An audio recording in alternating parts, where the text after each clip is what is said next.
رمضان المبارک کا مہینہ اتنا بابرکت مہینہ ہے۔ کنیت الطالبین میں حضرت محبوب سبحانی پیر عبدالقادر جیلانی رحمۃ اللہ علیہ فرماتے ہیں، رمضان راس رحمت مراد ہے کہ پہلا عشرہ اس کا رحمت ہے، اور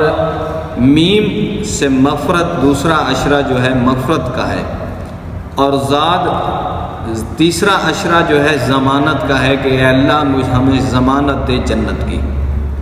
اور جہنم سے بری ہونے کی ضمانت دے۔ رمضان اور الف جو ہے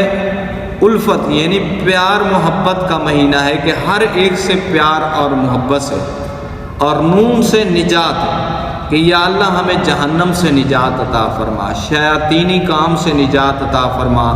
اللہ اور اس کے رسول کی نافرمانی سے ہمیں نجات عطا فرما۔ تو بڑی عظمت اور شان والا مہینہ ہے، اس کا ادب و احترام کرنا چاہیے۔